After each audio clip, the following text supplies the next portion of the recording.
महर्षि उड़िया बाबा को भी एक उपासक ने प्रश्न किया था कि महाराज जी मन कैसे रुके। तो उड़िया बाबा ने उत्तर दिया, नियम पालन से। यदि हम नियम पर दृढ़ रहें तो मन हमारा क्या कर सकता है। नियम तो परमात्मा देखता है, हम लोग नियम पर दृढ़ नहीं रहते, इसी से हमारे देश की दुर्दशा है। संध्या वंदन तक का नियम जाता रहा है, भजन करने के लिए नियम की बड़ी आवश्यकता। हाँ, बड़े नियम की आवश्यकता है।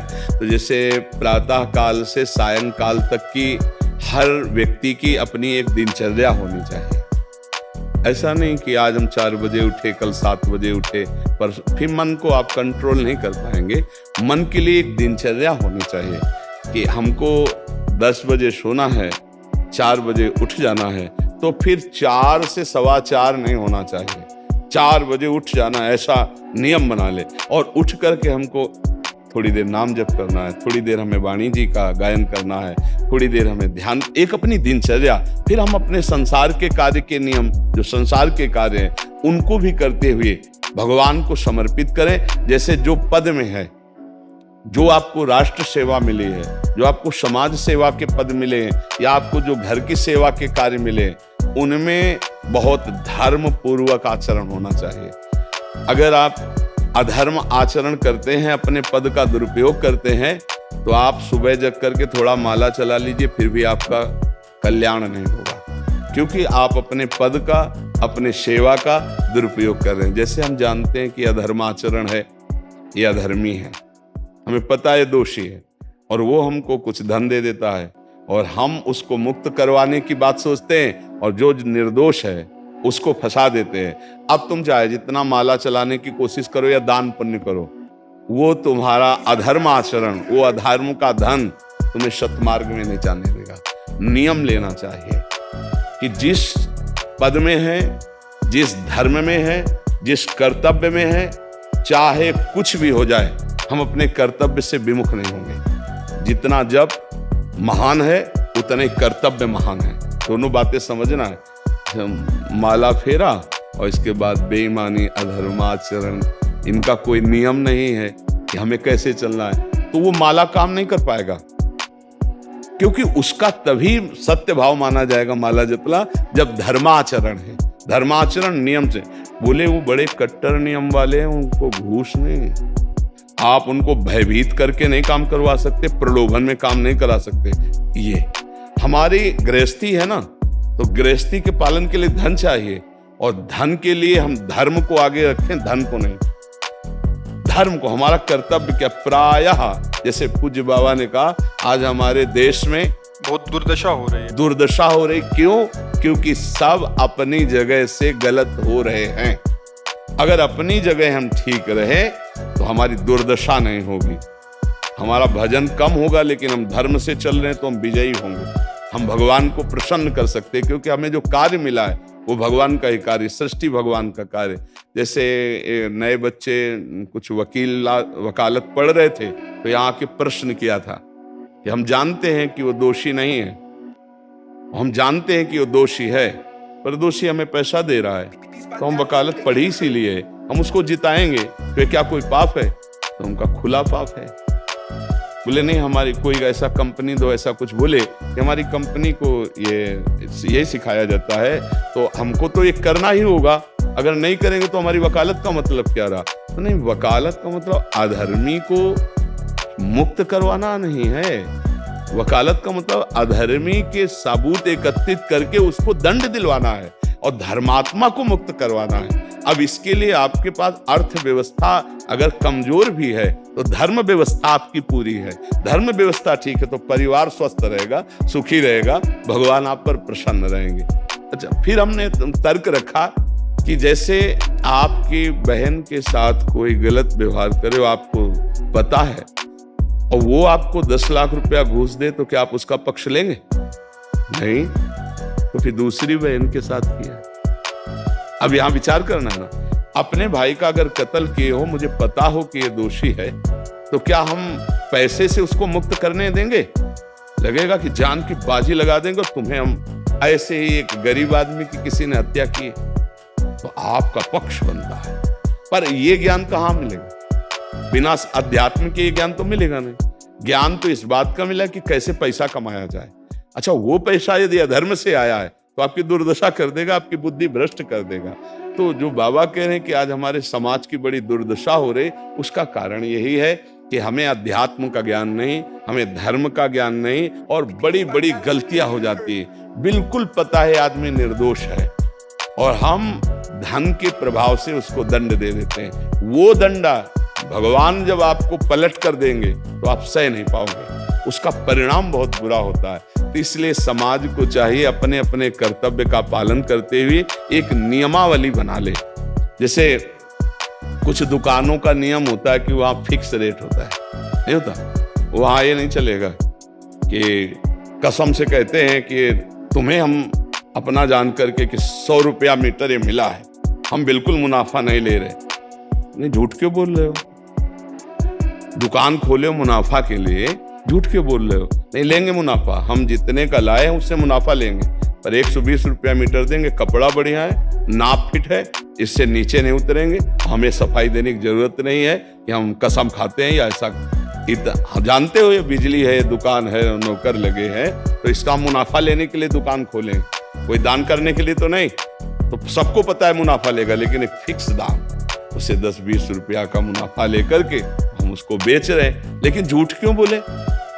झूठ के बिना धंधा नहीं चलता। नहीं, ऐसा नहीं है। अब असत्य बोलोगे तो उससे जो आपको मुनाफा मिलेगा तो आपकी बुद्धि भ्रष्ट करेगा, और सत्य है कि मुनाफा के लिए है वही चीज, और आप एक फिक्स रेट में दे रहे, बढ़िया है। अब अगर आप कोई मिलावट करके भोजन सामग्री दे रहे हैं, आपको पता है, तो जो खाने वाले के हृदय में बैठे हुए भगवान है वो तुम्हारे जीवन में मिलावट कर देंगे, तुम्हारा जीवन महान दुखमय हो जाएगा। ये कहां समझा जाता है? एक आदमी सिंथेटिक दूध बना रहा है, उससे कहो ये अपने बच्चे को पिला, नहीं पिलाएगा। फिर ये दूसरे का बच्चा जब पिएगा तो उसकी हालत क्या होगी? दूसरे शरीर में जाएगा तो हालत क्या होगी? वो केवल धन की बुद्धि रखता है। एक आदमी घी में केमिकल मिला रहे हैं, एक ऐसे अभक्ष पदार्थ मिला है, वो स्वयं नहीं खाएगा, लेकिन वो होटलों में भेजा जाएगा, हजारों लाखों लोग खाएंगे, बीमारी बढ़ेगी, उसको रुपया से मतलब है।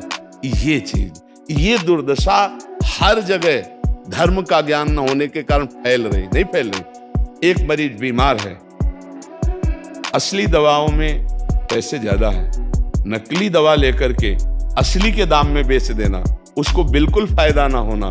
लेकिन परमात्मा देख रहा है, तुम जानते हो नकली दवा है, वो तो नहीं जानता बेचारा, ज्यादा पढ़े लिखे नहीं, किसान आदमी गांव का आया है, तुमने दे दिया और उसने पैसा दिया असली के।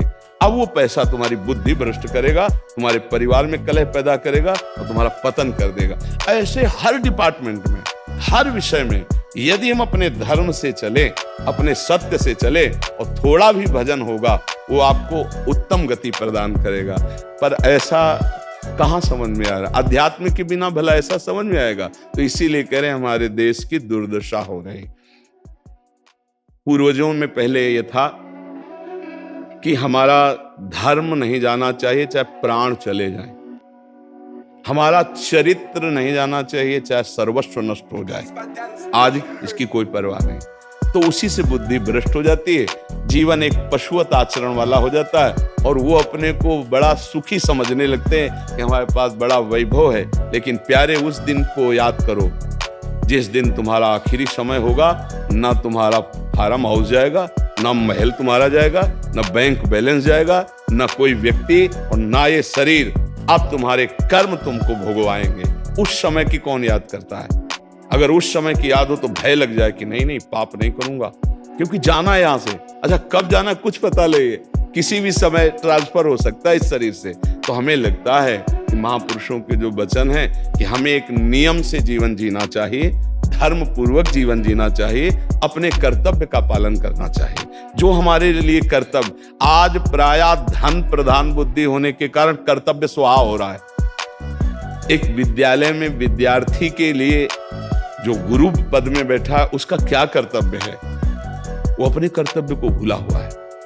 भला छोटे छोटे विद्यार्थियों को, जिनकी नींव पूरे राष्ट्र सेवा में, समाज सेवा में बन सकते हैं, अगर उनको हम सही शिक्षा नहीं दी तो उनका पूरा जीवन बर्बाद हो जाएगा। अगर उनको हम गलत सपोर्ट कर दिए तो उनका पूरा जीवन बर्बाद, क्योंकि नया जीवन है। और जगह जगह अपने अपने कर्तव्यों का यदि पालन किया जाए तो पूरा समाज सुखी हो जाए। लेकिन कर्तव्यहीनता आ रही, कोई अपने कर्तव्य को नहीं समझ रहा है। तो यही बात महापुरुष जनों को दुख लगता है कि अगर सब अपने कर्तव्य का पालन करें, धर्म का पालन करें, भगवान का नाम जप करें तो सब सुखी हो जाए। सुख सब चाहते हैं और आचरण दुख वाले करते, इसीलिए सुख नहीं मिल रहा है, परिणाम में हमें दुख मिल रहा है। सच्ची मानना, वो रुपया पूरे परिवार में अशांति पैदा कर देगा। और धर्म पूर्वक 100 रुपया लाओगे, 4-5 परिवार के बैठ के नमक रोटी खाओगे, आनंद से सोओगे, बड़ा प्यार रहेगा, भगवान की कृपा रहेगी। पर ये बात समझ में नहीं आती है। तो ये वृत्ति अगर छोड़ी ना जाएगी तो कुछ भी कर लो, कहीं भी दान पुण्य कर लो, लाभ नहीं मिलेगा। अगर दान देने की बात कही गई है तो धर्म पूर्वक कमाए हुए धन से। अगर आप मेहनत से कमाए हो ना, 10 रुपया दे दोगे ना, तो 10 रुपये का वो आटा लाके अगर 2 रोटी खाएगा तो खूब वजन होगा। और आप 1 लाख रुपया बेईमानी कर रख दोगे ना, तो बैठे बैठे वो गंदा ही सोचेगा, भजन नहीं होगा। उसका गंदा सोचना और आपका गंदा करना दोनों मिल करके, उसके कारण भी तो आप बने ना, तो आपका ही पतन हो जाएगा। उसको तो भगवान बचा लेंगे क्योंकि भगवान की शरण में है। तो मुझे लगता है अधर्म के धन से कभी किसी को लाभ नहीं मिलता। तो अपने कर्तव्य का पालन करते हुए यदि नाम जप किया जाए तो बहुत जल्दी हमको लाभ प्राप्त हो जाए। बहुत सुंदर मतलब ये चर्चा होती है, अगर आप लोग इसको धारण कर लें तो निहाल हो जाएंगे। सच्ची कह रहे, ये जो बातें हैं ये बहुत सुंदर जीवन को पुष्ट करने वाली हैं, पर आप धारण कर लें तो बात है। नहीं तो जैसे लाभ दिखाई दे रहा 50,000, तो ये बातें भूल जाओगे, ये बातें अच्छी नहीं लगेंगी। हे यार, बहुत बढ़िया काम घर में आएगा, पर हमारी ये बात ध्यान रखना, 50,000 घर में अशांति पैदा कर देगा। सच्ची मानना, आप धर्म से चलना, धर्म से चलोगे तो भगवान तुम्हारी रक्षा में रहेंगे। अधर्माचरण, देखो कैसी कैसी घटनाएं होती हैं। बढ़िया कार है, फिल्मी गाना लगाए चल रहे हैं, और वो एक्सीडेंट हुआ, आग लग गई, बाहर निकल नहीं पाए, वो अंदर ही जल गए। क्या हुआ? ये करोड़ों रुपए की कार भूंज दिया तुमको अंदर ही बैठा के, धू धू करके आग लग गई, अंदर जल।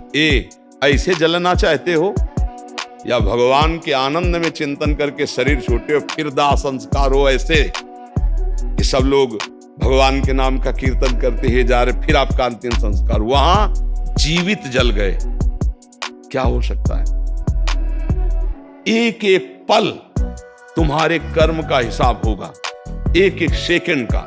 ऐसे कर्म करो कि हमारा अच्छा हिसाब हो, बुरा हिसाब। ये मत समझो कोई देख नहीं रहा, वो देख रहा है जिसको हिसाब करना है, वो देख रहा है। उसके लिए कोई वकील या किसी सबूत की जरूरत नहीं होती, वो सर्वांतर्यामी आपके अंदर बैठे ही देख रहा है। तो सदैव जैसे सत्संग सुन रहे हैं, तो अगर हाथ जोड़ के प्रार्थना है, थोड़ी भी बात मान लोगे तो आप सच्चे सुख के मार्ग में चलने लगोगे।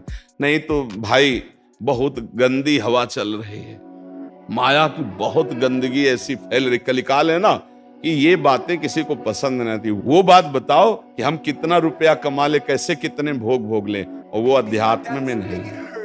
आपको सच धोखे में मत रहना, अध्यात्म में है। जितना आप धर्म से चलोगे उतना सुखी होगे, और लोक में है जितना धन मिल जाएगा उतना सुखी माना जाएगा। लेकिन वो सुख नहीं है, वो चंद मिनट के लिए हाइलोजन की तरह जलेगा, फ्यूज हो जाएगा। और धर्मात्मा दीपक की तरह जलेगा, पर बहुत काल तक चलता रहेगा। इन बातों का चिंतन कीजिए, खूब नाम जप कीजिए, और भगवान के भरोसे रहिए, गंदे आचरण मत कीजिए। जिस अंधे ने प्रभु को देखा नहीं, वो रूप बताना क्या जाने। जिस अंधे ने प्रभु को